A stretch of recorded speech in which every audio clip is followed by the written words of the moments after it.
اللہ کے نزدیک اس سے زیادہ کوئی عبادت نہیں کہ تو کسی مسلمان بھائی کا دل خوش کر دے۔ سلام میں سبقت والے کو 30 اور جواب دینے والے کو 10 نیکیاں ملتی ہیں۔ ہمسایوں کا حق صرف یہ نہیں کہ ان کو ستائیں نہیں، بلکہ ان کے ساتھ احسان کرنا ضروری ہے۔ پڑوسی کو ستانے والا دوزخی ہے، اگرچہ تمام رات عبادت کرے اور تمام دن روزے رکھے۔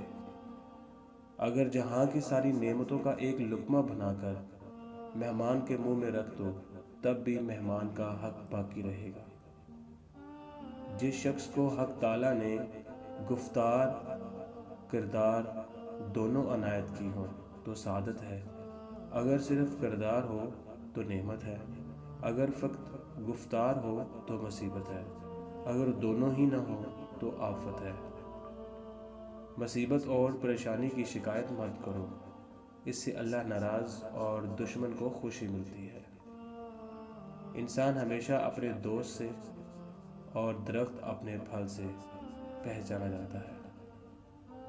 جب کوئی آدمی اکیلا ہو تو اپنے خیالات پر قابو رکھے، اور جب مجلس میں ہو تو اپنی زبان کو قابو میں رکھے۔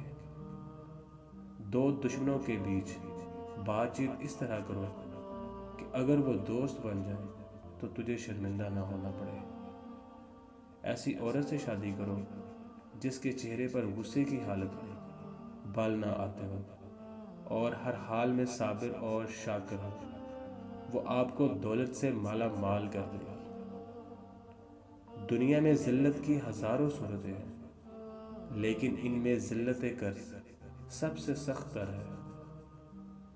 تمہارا دشمن خواہ مچھر سے بھی چھوٹا ہو، مگر اسے ہاتھی سے بھی بڑا جاؤ۔